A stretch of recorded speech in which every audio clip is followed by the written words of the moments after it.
سڵاو بینەرانی بەڕێز و خۆشەویست خۆشحاڵم لە بەرنامەیەکی دیکەی ڕۆماڵ دێمە وڵاتان بۆ تاوتێکردنی بابەتە گەرم و گرنگەکان.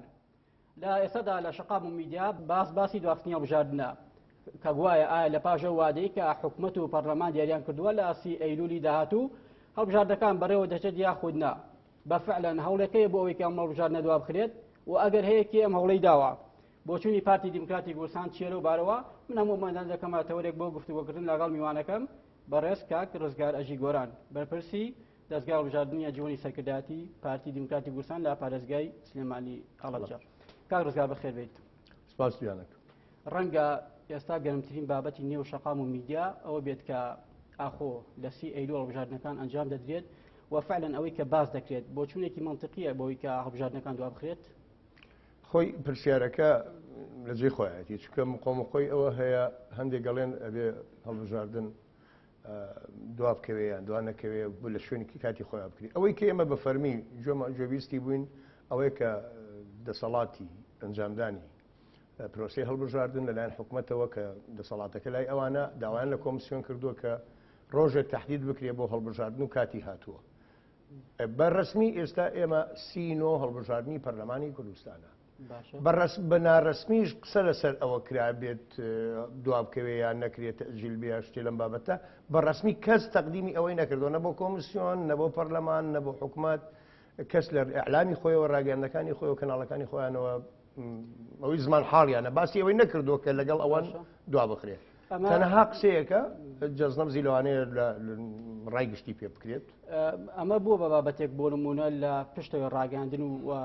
چاوی تیڤەکان لە نیوان لیانە سیاسەکاندا بۆ نمونە قسەی لەسەر بکرێت و پرسەکە تاوتێ بکرێت. وەکو چی ینی وەکو ئەوەی کە لە کۆبوونەوەکانی دوو قۆڵی و سێ قۆڵی چوار قۆڵەکانە لەگەڵ لایەنەکان باس کرابێ ئەوەی کە بە فەرمی بە ئێمە ڕاگەیاندرابێ وەکو پارتی دیموکراتی کوردستان هیچ لایەنێک بە فەرمی داوای لە پارتی نەکردووە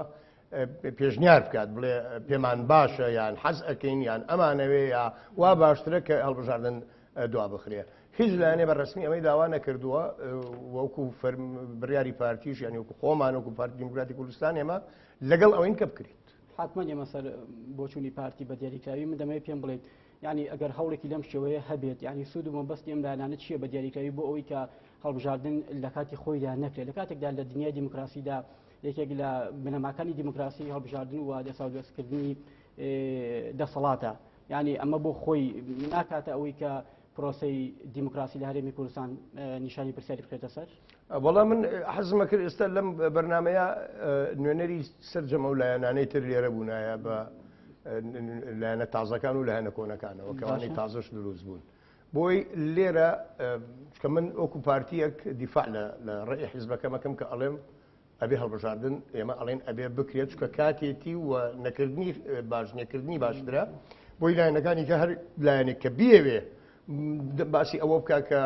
دوا بخرێت تەبریراتی چییە پاساوی چیە بۆ ئەوە کە نەکرێت بزانین حەزمە کرد ینی من هەوڵەدەم وەڵامی ئەو دروزیک بۆچنی و لانانە بەشێکی بخەمە ڕووی خەم بەدەستی بەڕێزە بەڵام دەمەوێت وەک پارتی پێم بڵێیت پارتی تا ئەم دقەیە بۆچوونی چێ لەسەر ئەم بابەتە ئەمە لەگەڵ ئەنجامدانی هەڵبژاردننی پارتی بۆ دەوێت هەڵبژاردن بکرێت. هەڵبەتە کاتێتی ئەگەر تۆ ئاگاداربی لە بەهاری ڕابردووە وایە هەڵبژاردن بکرێت کە نەکرا لەبەر هەر هۆکارێک ئێستا کاتی ئەوە هاتووە ئەوەی حکومەت داوای لە کۆمسیۆن کردو بۆ دەستنیشانکردنی ڕۆژێک بۆ هەڵبژاردن و زۆر دەمێکیشە سی نۆدانراوە ینی ماوەیەک نییە بڵی مانگێک بێ دوو مانگ بێ دەمێکە سینۆ پر کۆمسیۆن بڕیاری داوە ئەڵێ بەپێی ئەم هەلومەرجە بەپێی توانای خۆمان ئێمە لە سینۆ ئامادەکاریمان پێ ئەکرێ بۆ سینۆ بتوانین هەڵبژاردن ئەنجام بین لەبەرەوە سینۆ تهدید کراوە دیاری کراوە بۆ هەڵبژاردن. دۆخی سیاسی و ئابووری هەرێمی کوردستان بای ئەوەیە کە هەڵبژاردنێکی لەم شێوەیە بەڕێوە بچێت بەتایبەتی مبەڕێری بەشێکن لایەنانە کە کادری وەسەتی ئەو حیزبانە کە دێنە سەر تیڤەکان قسە دەکەن بەوەی کە بۆ نمونە ئێمە لە هەڵبژاردننی 12 ئایاری ڕابردوودا دەورێکی خراپە بووە عنی بۆی کە تەزویر کراوە ڕێژە دەنگتان وەکو خۆی و بابەتێکی ینی ئەمە دەکەن مبەڕیدێک بۆی کە هەڵبژاردنە دوا بخرێت ئایا فعلا مبەڕیدێکی منطقی ئەمە وەڵامم بۆ ئەویش پێ بەڵام ئێمە خۆ لە 2013 خراپتر نییە بارودۆخەکە ئێستا هەم لە ڕووی ئابووریەوەم لە ڕووی کۆمەڵایەتیەوەم لە ڕووی سیاسیەوەم لە ڕووی سەربازیەوە لە ڕووی ئەمنیەوە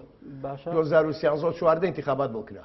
چکە کاتی بوو لە 2013 پەرلەمانی کوردستان کراوە، لە 2014 پەرلەمانی عێراقی و ئەنجومەنی پارێزگاکان کراوە کە لە کاتێکامە لە شەڕامی لەگەڵ داعشە. ئێستا ئەو شەڕەشمان لە کۆڵ بۆتەوە و باری ئابووریش بە بێشک بەرەو باشتر ئەچێت. دڵنیام لەوە وەکو سەرۆکی حکوومەت بەڕێز کاگنێکی بابارزانی بەڵێنی ئەوەی داوە کە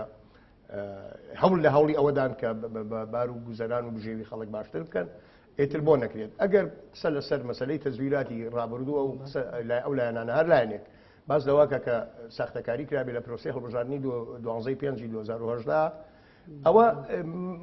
ئەو خەلە منە گەڕێنمەوە بۆ کۆمسیۆنی عێراقیش، یعنی نەک هەر ئەو لایەنێک لە لایەنێک ویستبێتی یا کردبێتی ساختەکاری کردبێ. کۆمسیۆنی عێراقیش کەم تەرخەمە بەرامبەر بەم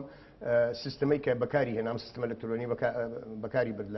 لە پرۆسی هەڵبژاردنە. ئەم جارەوانی ئەم جارە کۆمسیۆنی کوردستان، کۆمسیۆنی باڵای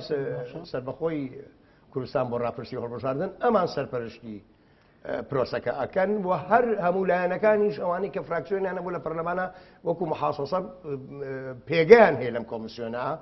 و خۆیان لەسەر مەسەلەی تۆماری دەنگدەران بەجواباتون و پرۆسەیەشیان گرتوتە بەر بۆ پاکردنەوەی تۆماری دەنگدەران هەموو لایەکمان پێی رازی بووین.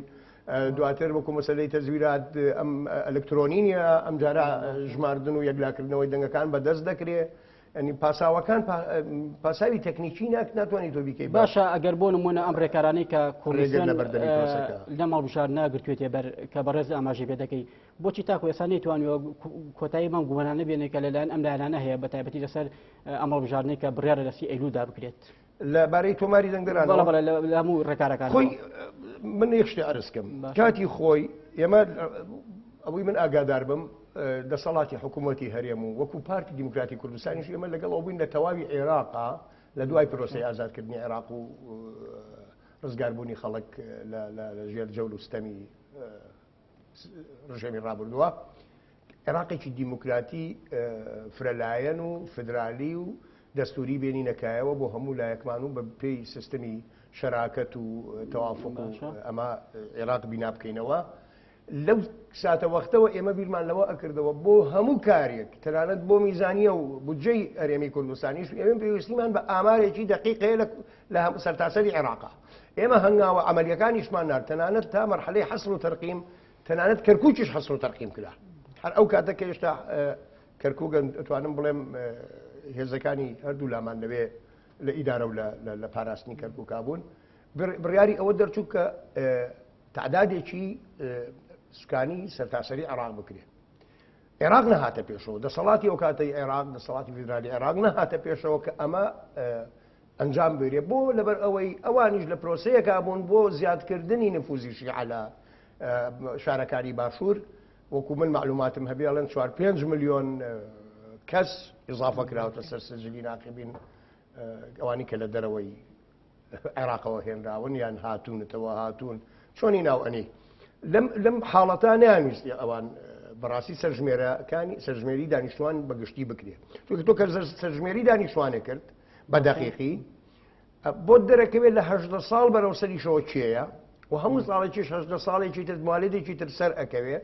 ئامارێکی دقیقت دەبێ و سجلی ناخەوینیش پوخت و پاراوە بێ. تەنها ئێمە پشتمان بەچی بەستۆ پشتمان بە تۆماری وەزارەتی تجارە بەستووە کە ئەویش بۆ مەسلەی ئەرزاق و بیتاقەی تەموینەکەیە کە لە عێراق درا بە عایلە هەیە 6 حوسەر خێزانە 8 دەیە سێچوارێکی مردووە کەچی هەر لە سجلەکە ماوە. ئێستا ئەم سجلێکە لە کوردستانە پاکراوەتەوە ئیشی لەسەرکراوە من پێم زۆر ینی پشڕاست با بڵێن مصداقیەتی زۆر ڕازگۆیی ئەم سجل زۆر زیاترە لە چی بەڵگەیەکەمانە ئەوەنە دڵنیای لەم تۆمارەکە هەر لە انتخاباتی 2005 ئەم 260,000 کە لێ دەرهێنراوە لە انتخاباتی 2005 ئەم ناوانە دەرنهاتۆ لە سجلی عێراقیە ئەوە ئێستا کۆمسیۆنی کوردستان دەریێناوە. باشە تاکو ئێستا بۆ نمونە ئەوەی کە بە حکمی بەڕێز بەرپرسی دەستگای هەڵبژاردننی ئەنجومەنی سەرکردایەتی پارتی لە سلێمانی هەڵەبجە تاکو ئێستا ڕێژەی بەشداریکردنی هاوڵاتیان بۆ ئەوی کە تۆ بۆ سەردانی بنکەکانی دەنگدان تاکو ئێستا لە سەدا چەنە بە پێی وەزانێرێنێ لای من هەیە لە سەدا 36 ینی ئەگەر ئەم ڕێژەیە بێت یانی دەتوانێت بۆ نمونە گەڵ هەڵبژاردنیش بکرێت گۆڕانکارێکی جەوهەری دروستکات 120 سەردانی بنکەکانی نوێکردنەوەی تۆماری دەنگدەرانی کردبێتەوە کە بۆ چەند مەبەستێکە بێ سەردانە بکرێت زانی تەکید کەیتەوە لە ناوەکەی خۆت کە ناوەکەت بە هەڵە نەهاتۆتەوە ئەی ناوت هەیە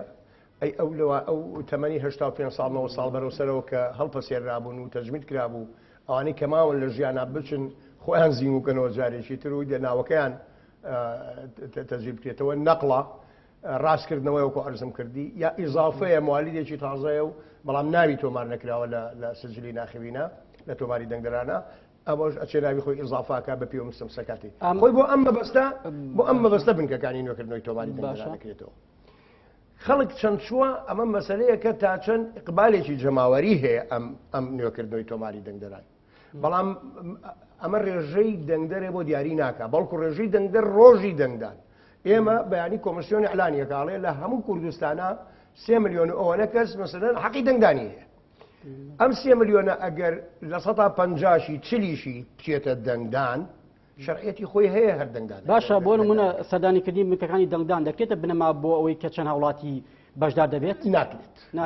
من لە لای منەوە ئەگەر لە من ئەپرسی من ئەڵێم خۆم نەچوون بۆ سەردانی بنکەکانی دەنگدان مەسەلەن بەڵام مەرج نییە کە بۆ ڕۆژی دەنگدان نەچمە دەنگدان زۆر کەس نەچۆتە سەردانی بنکەکان بۆ تەکیدکردەوە لە ناوی خۆی بۆ خۆی ئەمەش خەلەلێکی دیکە خەلەلەکە لەکوێیە خەلەلەکە ئەوەیە ئەو ڕۆژەی من نەچم بۆ دەنگدان لەبەر ئەوەی کەم تەرخەم بووم لە سەردان نەکردنی بنکەکانی نوێکردنەوەی تۆماری دەنگدەران ناوم پەڕیوەتە شوێنێکی تر ناوم نەهاتۆتەوە ناوم هەڵەیەکی تایە لەوێ کە ئەچم بۆ دەنگدان و ئەزانم لە چۆ دەنگەیەم کاتێک ئەچم بەڵێ وڵات تۆ ناوە نییە خەلەلەکە ئەلێرە دروست دەبێت یعنی بۆیە کە ئێمە بدایەت ئەمانوت تەشجیعی تەنزیماتی خۆمان و تەشجیعی تەنانەت جەماوەریشمانە کرد ینی بە عام شێوەیەکی گشتی کۆمسیۆن چەند جار بانگەشەی بۆ ئەمە کردووە و لە ڕێی کەناڵای ڕاگەیاندەکان و میدیاکانەوە تەنانەت سوسیال میدیاش ئەمە هەبوو حملەیەکە بوو لە سوسیال میدیاش وەکو تویتەر و فەیسبوک و ئەمانە کە خەڵک ئەتوانێت بچێت سەردانی بنکەکانی نوێکردنەوەی تۆماری دەنگدەران بکە بۆی دڵنیا بێتەوە ئەوەی کە ناوی خۆی هەیە و لە چۆ دەنگ دەدا ئەوە نەتیجەکەی ئەوەیە کە ئێمە هاوارمان بوو لەسەرەوەی کە خەڵک بچێ بۆ ئەو بوو کە بەیانی ڕۆژی دەنگدان تووشی ئەم کێشەیە نەبێ ڕاستە تۆ نەچویت سەردانی بنکی نوێکردنەوەی تۆماری دەنگدەران نەکردووە و ئەشتەوێت لە ڕۆژی دەنگدانە دەنگ بدەیت ئایا عەجەبەن ناوت هەیە تاکید کردوتەوە کە ناوە هەیە با من پرسیاریەوە کەم بۆ نمونە ئەگەر ڕێژەی تۆماری دەنگدەران لە سەدا چەند بێ ئاسایی ئەگەر هەڵبژاردن بکرێت یعنی بۆ نمونە هیچ کێشەیەک بۆ ئەوەی ئەوە تەحدیدی ئەوە ناکە ئەگەر لەبەرەوەی لە 110 سەردانی بنکەکانی کردووە یا 150 یان 149 لەبەرەوەی لە 50 کەمترە ئیتر نابێ هەڵبژاردن بۆچی هەندێک لایانی سیاسی ئەمە دەکەنە مبەڕیر یعنی دەبێ ئەم بۆچوونە لە خۆیەوە بوترێت بەو لایەنە سیاسیانە بڵێ ئێوە چێکی ڕێخستنەکانی خۆتان کردووە تا چەندی چوونەتە سەر چون دڵنیا بنەوە لە ناوی خۆیان من پێ دەڵێم لە ڕێخستنەکانی خۆیان کەوا بە پەرۆشن بۆ ئەو مەسەلەیە و ئەو بابەتیان ئیبراز کردووە نیشان ناوە هەر ڕێخستنەکانی خۆیان لەوانەیە لە ساڵدەی نەچوو بێتە سەردانی و بنکانە باشە لە ئەگەری دواخستنی هەڵبژاردن بۆ نمونە چی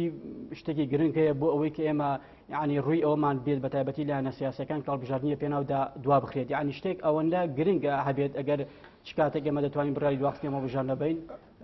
شتێکی وا وەردە لە ئێستادا من هیچ هۆکارێک و هۆیەک نابینم کە ئێستا ببێ بە سەبەبێکی منطقی و معقول بۆ پەسەند کە هەڵبژاردننی پێدوا بخرێت بۆ بەڵکو ئەسبابی کردنی هەڵبژاردنەکە معقولیەتی کردنی هەڵبژاردنەکە زیاتر ئەبینم یەک لەوانە مەسەلەن ئێمە زۆر لەو لایەنە سیاسیانەی کە پەرلەمانیان بە پەرلەمانی لە کارکەوتوو ئیفلیج خوێندەوە باش وەرن با پەرلەمان ئەکتیڤ بکەینەوە با پەرلەمان ئەکتیڤ بکەینەوە بەچی پەرلەمان ئەکتیڤ بێتەوە بە گۆڕینەی خەریکەی سیاسی ئاڵوگۆڕی ژمارەکانی کورسیەکان لە نەتیجەی پرۆسەیەکی هەڵبژاردنە حتمما ئەمە جانبێک حکوومەت لە هەمان کاتا کە چوار لە وەزیرەکانی لایەنێک لایەنەکان گۆڕان ئیزندران لەبەرەوەی کە پشێوی دروست نەبێ و مشاکلەکان نەگاتەوە حەدەی کە خوا نەخواستە کاری خراپی لێ بکرێتەوە وەکو ڕێی فەرمی پارتیژەوە بوو ئێمە لە دوو لە خراپ و خراپترین خراپەکەمان هەڵبژارد ئەو بەڕێزانە ژیستایشیان هەروە وەزیری مالیەیە دەوامەکات پێم وابێ وەکو وەزیری مالیە دەوامەکە بەڵام ئێمە ئێستا حکوومەتەکە هەردیسان وەکو پێویست بەهۆی هەندێک کێشەی سیاسیەوە ئەتوانم بڵێم شەریکە هاوبەشە ئەساسیەکەش وەکو پێویست شانی نەیاوەتە بەر یەکێتی نیشتمانی کوردستانە زۆر شت ئەوێ یەکێتی نیشتمانی کوردستان لە خۆمە لە حکوومەتانین بەڵام کە یەتە سەر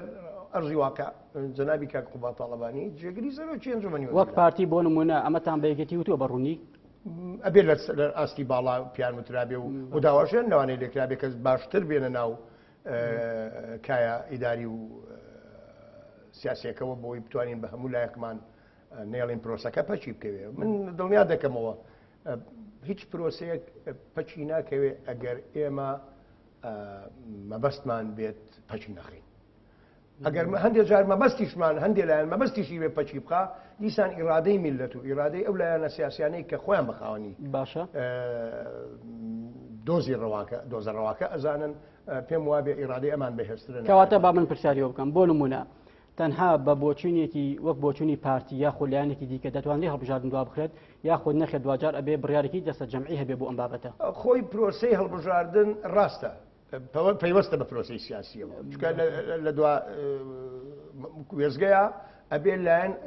پرۆسی هەڵبژاردن دەگەڕێتەوە بەلایەنەکان پرۆسی هەڵبژاردن لە چی پێک دێت لە ناوچەیەکی جوگرافی دیاری کراو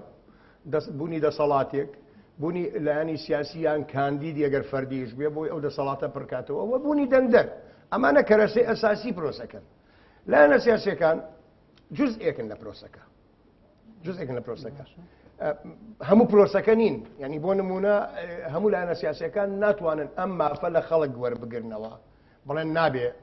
هەڵبژاردن بکرێ یا ئەگەر بکرێ تەخیر بکرێ بەڵام زۆر جار راپرسیەک بکەیت راپرسیە بکەیت لە ناو کوردستانە لە 1970 بڵێ کاکە ئەمانوێت لەم بارودۆخەنە هەموارەی کە تەنگژەی کە حکوومەتی شتێکەوت شانیاوەتە بەر مەسەن بۆ نمونە بڵێن پارتی دموکراتی کوردستان بەتەنیا شانیاوەتە بەر ئەم هەموو ئەزمەی کە ڕوبەڕووی حکوومەتی هەرێم و خەڵکی کوردستان بۆتەوە ئێمە حەزەکەین ئەوانەی کە خۆیان شەریکە بەشی ئەم وڵاتە ئەزان و هاوبەش و هاودید و بۆچوونی یەکتری ئەزانین ئەوانیش لەگەڵمانە هاوکار بن چکە لە کۆتاییە هەر بە کۆدەنجی توانین ئێمە کێشەکانمان چارەسەر بکەین بۆ نمونە ئێستا لە پەرلەمانی عێراقیە چەند لایەنێک ئەڵێن ئێمە وەکو دوو تاریجی ئاڵازەچی لە بەغدا خۆی ئەمە خراپیەکە لێرەوە دەست پێەکە بوونی هەڵوێستێکی یەکگرتووی وتی یەک وتاری سیاسی بۆ ئەوەی کە ئێمە بچین دەوێ داخوازیەکانی نەتەوەکەمان و خەڵکی کوردستان جێبەجێ بکرێ و زەختێ بکەین جێبەجێ بکە حکوومەتی فدرالی ئەمە کۆدەنجی دەوێت ئەمە ئەرکە لەسەر هەموو هیچ منەتیتیانی و لە کەسیش ناپارڕینەوە مەفروزە هەموو ئەو لایەنانەی کورسیان هەیە لە پەرلەمانی عێراقیە ئەبێ بەم ئیتیجاها بێن بۆی کۆدەنجی دروستکەین لەوێ زەخت بکەین ئەگەر بۆ پلە پۆز دەچن حزبی سیاسی کوردستان ئەگەر حزبی سیاسی کوردیە و نەتەوەییە یان ئەمە شتێکە ئەگەر حزبی سیاسی شخصیە ئەمە مۆزوعی بابچێ لەوێ پلە پۆز بەشێکی سەرەکی داوای مافەکانی میلەتەکەی نەکە من مەجال ئێم کە بەرەو ئەو کۆدەنجیە ئەرکە بەڵام مەسەلەی هەڵبژاردن جایە لەو مەسەلەیە نەکرێ بە مەسەلێکی مقایەزە وڵاگەر لەوێ ئەمە نەکەین ئەوە ناکەین و ئەمە نەکەین ئەوە نابیان ئەگەر لێرە هەڵبژاردن تاخیر نەکرێ ئەمە لەوێ کۆدەنگی نابین ئەمە کارەسات ئەمە خەڵکی سیاسی عەقڵ ئەمە ناکات پرۆسەی هەڵبژاردن لێرە مافی خەڵکە تۆ ناتوانی تەلاعوب بە مافی خەڵکەوە بکەی وە هیچ ئەمرێکی نییە هیچ موقعێکی ئامر نییە بەسەر مافی خەڵکەوە بەڵکو تۆ ئەبێت تەکلیف لە خەڵک بکەی ئەم مافەی خۆی بە مەمنونیەتەوە کە ئەم تۆ اختیارکە پرسیاریەوەکەم بۆ منە خۆ لەماوەی ڕابردەوە و پرۆژانی کە لەم وڵاتە تێپەڕیوە دوجار بە اتفاق و کۆبوونەوەی لایەنەکان یعنی کراوە یعنی بۆچی بابەتێک گەڕاونەتەوە بۆ شەقام و هاوڵاتیان یعنی لایەنەکان بەگشتی تا لەم بابەتە بگەڕێنەوە بۆ ڕای هاوڵاتیان ئەو لایەنانە هیچیان دەرەنجامی ڕاپرسیەکی ناو سەر شەقامیان پێیان ناو خەڵکیان پێ بڵێن لەبەر ئەم هۆکارە ئەمانەیە هەڵبژاردن دواکوێ لەبەروی لە سەتا ئەوەندەی خەڵکی سلێمانی یا خەڵکی کوردستان بەگشتی یا خەڵکی هەولێر بە تایبەتی داوای ئەوەکەن کە هەڵبژاردن دوا بخرێ نێتی لایەنێکی سیاسی ئەگەر هەبێ نازانم سایز لایەنێکی سیاسی بە فەرمی نەیونت درکات ڕای نەگەیاندووە کە ئەمان ئەیانەوێ هەڵبژاردن دوا بخرێ بەڵام ڕای لایەنێکی سیاسی ئەگەر هەبێت هەست و نیەتی لایەنێکی سیاسی گەر هەبێت لە بۆ دواخستنی هەڵبژاردن با ئەلانیکە دوایش پشت بەستێ بە چەند تەبریراتێک کە معقولیەتی تێ وڵای لەبەر ئەم تەبریراتانە ئێمە ئەمانەوێ من ئێستا پێم وتی دوتم لەبەر ئەم تەبریراتی بۆی پەرلەمان زیاتر ئەکتیڤ بێ بۆی حکومەت زیاتر بە هەموو لایەنێک بچێ بەڕێوە و بتوانین چۆنەڵی ڕەوڕەوەی کاری حکومی و ئیدارەی ئەم واقعەکەر پێویستیمان بەوە هەیە خەریتەی سیاسی بگۆڕینە کوردستان پێویستیمان هەیە هەڵبژاردن بکەین و جاریشکە حکومەت تەشکیل بکرێتەوە بۆ کابینەی نوێم تەشکیل بکرێ بۆی بتوانین ئەم ئەزمانە تێپەڕین باشە ئەگەر بۆچونێکی لەم شێوەی شەوێ بۆ داخستنی هەڵبژاردنەکان یعنی عیبێکی سیاسی ئەوەنە گەورەیە ئەم لایەنە نەتوانن باشکا بە هاوڵاتیانی بڵێن و تەنانەت نازانم ئەوان بە عیبی ئەزانن یا بە عیبی نازانن بۆ ناوترێت خۆی کەس خۆی ناکا بە ساحێبی ئەوەی ئەگەر نێتێکی شەبێ پێم وای بە کەس خۆی ناکا بە ساحێبی لەبەرەوەی لەوانەیە جارێ لە مشتوم ڕیوابن کۆدەنجی لەسەر دروستکەن جاریا لەوانەیە مجرد قسەیەک بێ فرێدرا بێ بەڵام لە نهایەتی مەتافا بێنەوە سەر سکەکە و بڵێن بابە ئێمەش لەگەڵ هەڵبژاردین وەکو مەسەلەی ڕێفراندۆمەکە بەڵام دوو ڕۆژمان ماوە بۆ حملە انتخابات کە بدئی حملە انتخابی کراگرتر مەگەر کارەساتێک پرۆسەکە ڕابگرێت کارەساتێکی سروشتی شەحربی عالەمیەک دروست ببی یا شتێک ئەجدا خۆ پرۆسەی هەڵبژاردن چیە ئەمە لەم 23 ڕۆژ حملە انتخابات دەکرێت لە 23 ڕۆژە حملەکە تەواوە بێ و خەڵگەچێتە سەر سنووقی دەنگان و تۆ ئەگەر لە نەتیجەی انتخابات دەترسی ئەمە بابەتێکە تۆ ترسی ئەوە هەیە لایەنێک تەزویرکە لێرە لەوێ ئەمە بابەتێکە تۆ تێبینی و با بڵێن سەرنجی هەیە لەسەر لایەنە تەکنیکی و یاسایەکانی و ڕێنوەکانی کۆمسیۆن بە هەڵەکاریش کردووە ئەو لایەنانەی کە لەوێ بەشدارن لە کۆمسیۆنە با وەڵام بدەوە باشە ئەمڕۆ هەر لایەنێکی سیاسی کشانەوەی خۆی لە بەشداریکردنی هەڵبژاردنەکانی 30 ئەیلول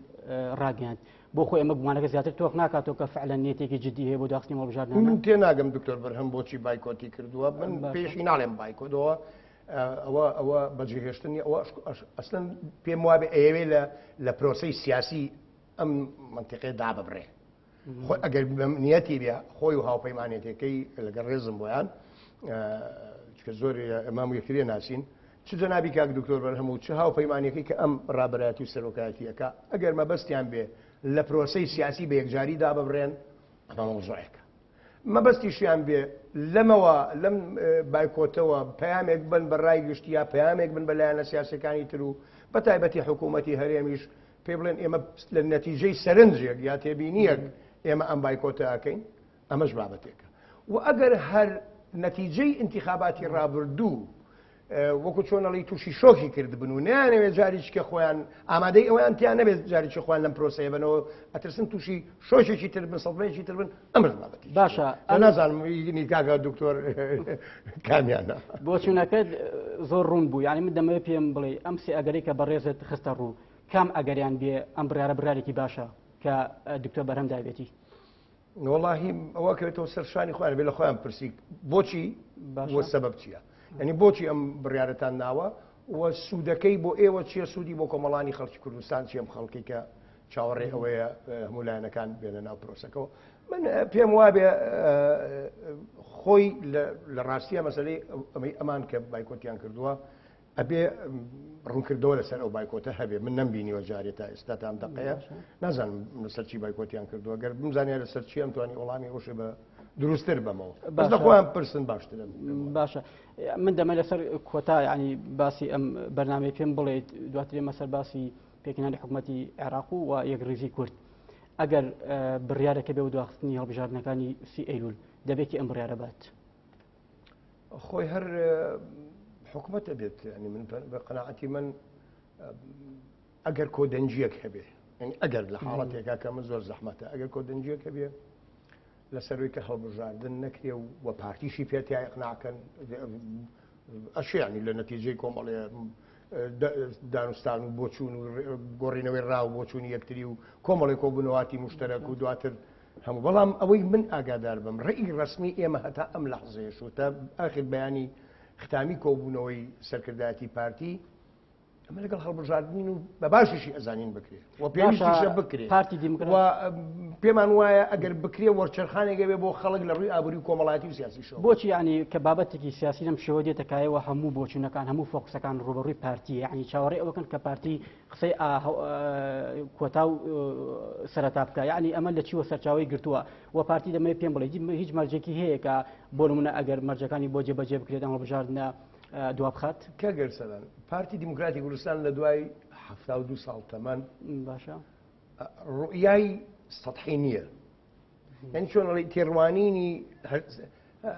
سەرزارەکی نییە ورتر لە مەسەلەکان ئەچێتە پێشەوە دواتر مەسئولیەتی تاریخی پارتی دیموکراتی کوردستان لە بەردەم مەسئولیەتێکی تاریخیایە هەموو لایەنە سیاسەکانیشم حەقە تازانن لێرە لەوێ هەندێک ئەندامیان جارجار لە مقابلەیەکا باسی ئەوەکەن کاکەکە بە کوردیەکەڵێ پارتیمان پێ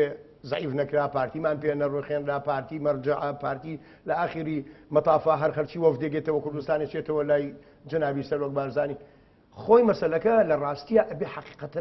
خەڵکی کوردستان و ئەو لایەنە سیاسیانە حقیقەتە بزانن چییە حقیقەت؟ پارتی مەسئولیەتێکی تاریخی لەسەر ئەستۆیە پارتی بۆ ئەوە دروست بووە کە حیزبێکی سیاسی نەتەوەیی کوردستانی بێ نەک حیزبێکی سیاسی شخصی بێ بۆ کۆمەڵێ تەکتیکی مەرحەلی بۆ کۆمەڵێ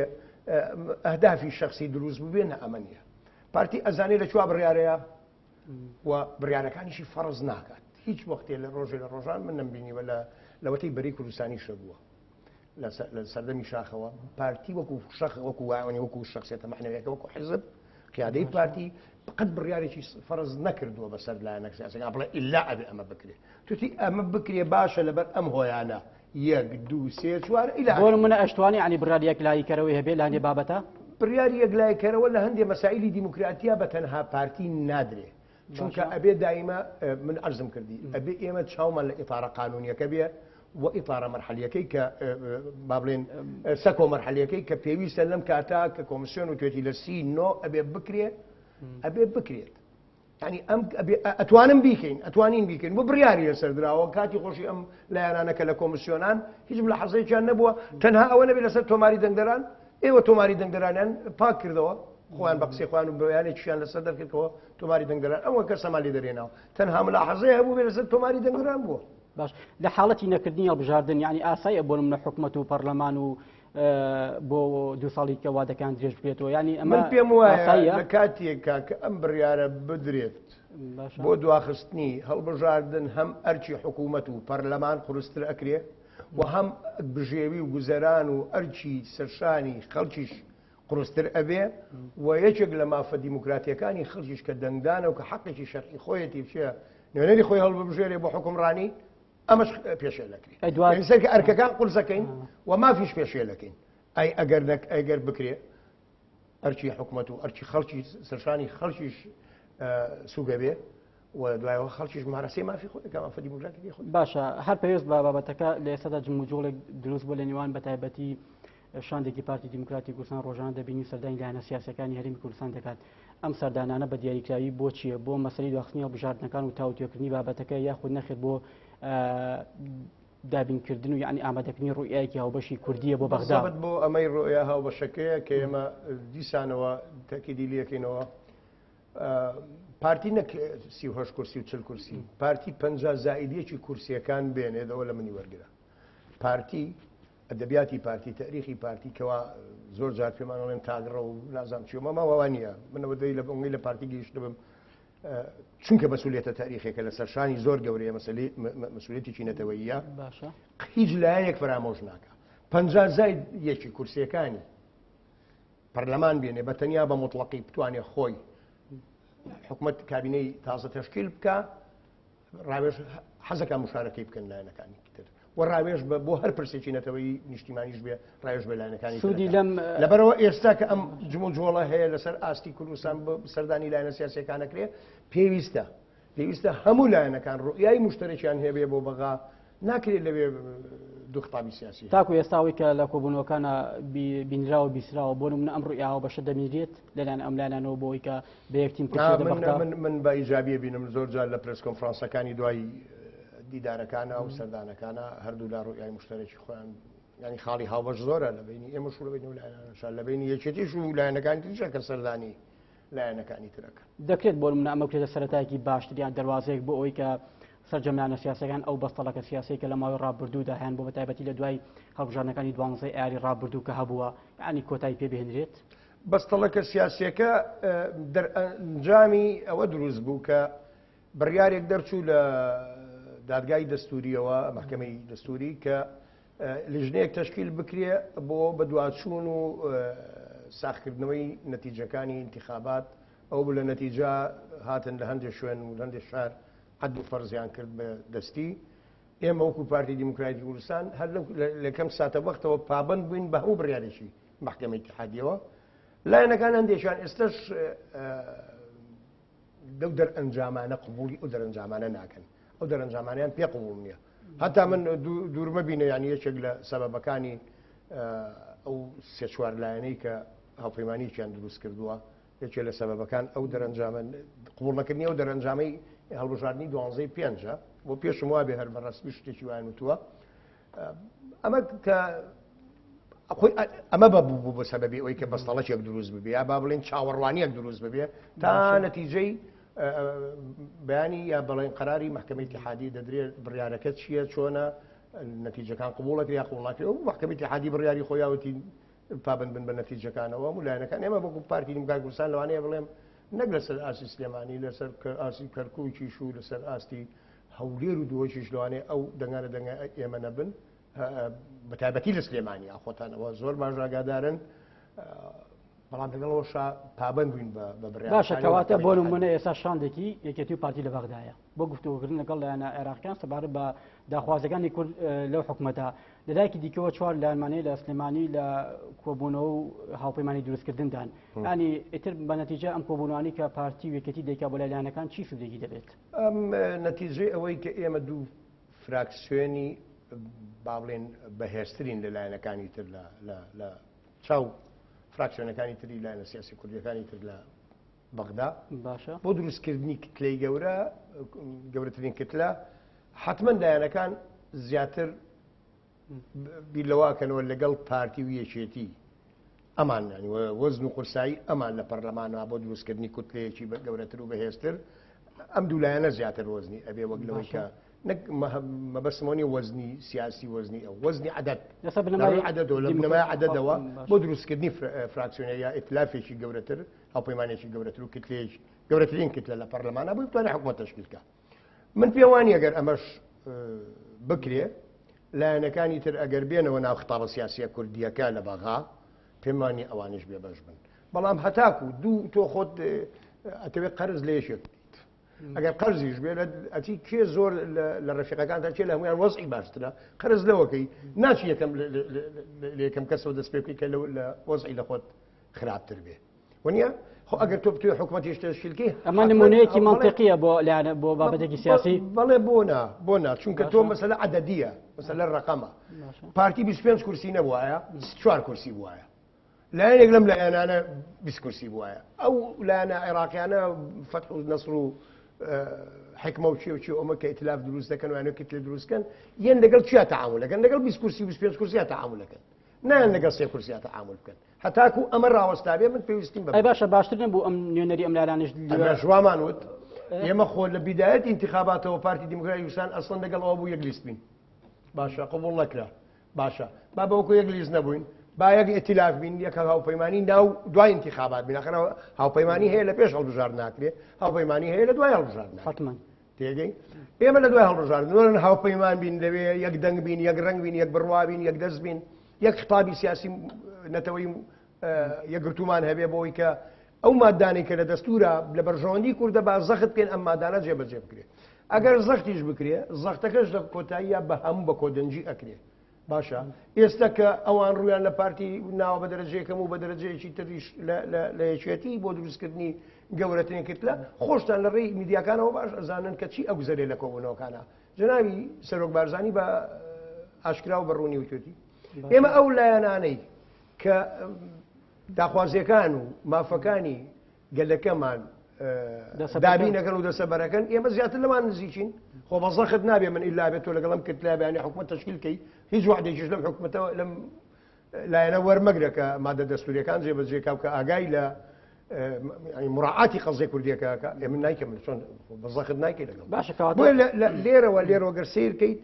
پارتیش و یەکێتیش ئێستا خطابیان خاڵی هاوبەش لە خطابی هەردووکمانە ئەوەیە کە ئەو لایەنانەی کە ئێمە بەیانی هاوپەیمانیان لەگەڵا ئەکەین بۆ تەشکیلکردنی حکوومەتی عێراقی ئەبێ مەزموونی داخوازیەکان و ئەو مادە دەستوریانە جێبەجێکردنی و مادە دەستوریانە بکەن کە لە دەستور هاتووە پەیوەستە بە کێشەی کوردەوە لە بە پێی ئاماژە پێدراوانەی کە لە سەرەتای ئەم حکوومەتە بەدی ئەەکەین ئەم حکوومەتە ینی دەبێتە کامینەی بەدیهێنانی داخوازەکانی گەلی کورد من سەرەتا کە خۆشم کاندید بووم بۆ ئەو پەرلەمانە هەر کاتەش ئومێدم بەم حکوومەتە نەبووە و ئومێدیشم پێی نابێت ئەمە ڕێی شخصی خۆمە ڕێی فەرمی حیزبەکەم یا داوای لێبوردنەکەم لەسەر پارتی حساب مەکەن وەکو خۆم زین بۆ چونکە تەرکیبەی عێراقێکی سەقەت عێراقێکی بە زۆر پێکەوە لێکێنرا بوو و ئەم دەستێ وەردانە دەرەچکەی کە هەیە ئەوە بە ئاسانی ئێمە ناتوانین لێ دەرچین و حکوومەتێکی پوختی نیشتیمان پەروەری عادلی بە تەوافق و بە شەراکەت و بە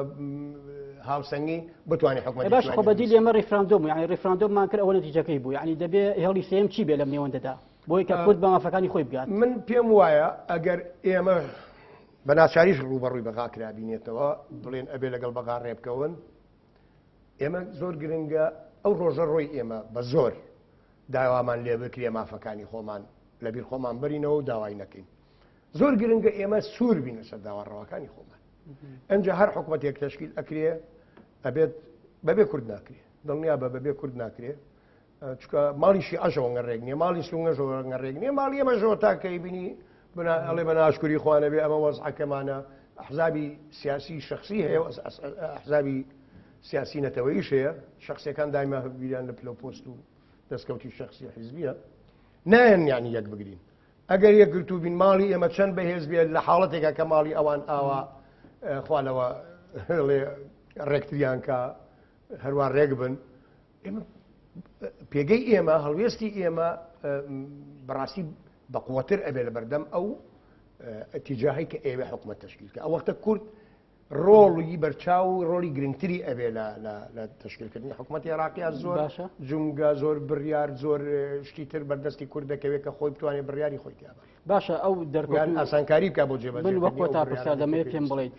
ئەو دەرکەوتن نمایشەی کە ئێستا بۆ نمونە فراکسیۆنی پارتیوێکەتی وەک نوێنەری کورد لە بەغدا دەیکەن دەرکەوتنێکی لاوازە یاخۆت بەهێزە فراکسیۆنی ینی ئەوەی کە ئێستا ئەو شاندێکە لە بەغدایە شاندەکەی کە لە بەغدا نەک با بڵێن ئەو شاندە هاوبەشە کە لە بەغایە من پێم وابێ لەسەر ئاستی نەک هەر کوردستانی لەسەر ئاستی نێودەوڵەتیش و لەسەر ئاستی ئەقلیمیش ناوچەیش بەهێزترین شاندی کورد دەبێت باشە وەکو هەرچەندم کۆتا پرسیار بەڵام دەمەوێت پێم بڵێت وەک ڕای شخصی خۆت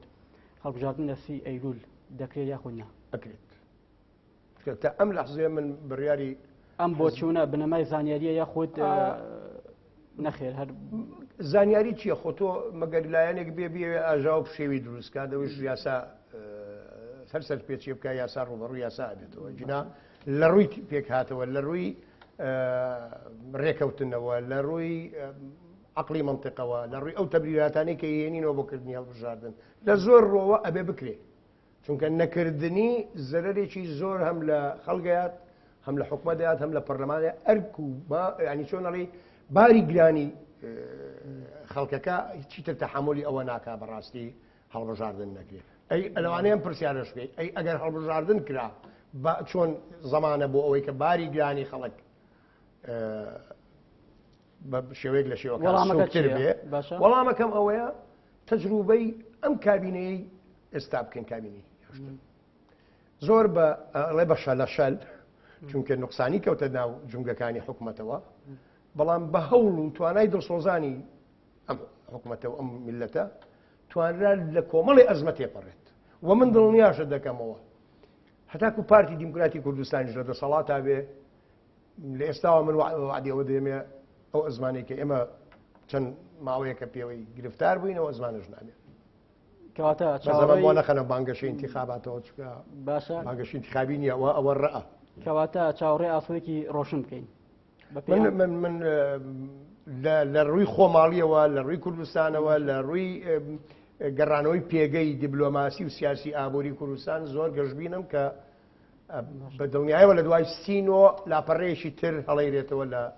مێژووی خەڵکی کوردستان لە باشووری کوردستان. زۆر سپاس بۆ کاک ڕزگار ئەجێگۆران بەرپرسی دەستگای هەڵبژاردننی ئەنجومەنی سەرکردایەتی پارتی دیموکراتی کوردستان لە پارێزگای سلێمانی هەڵەبجە.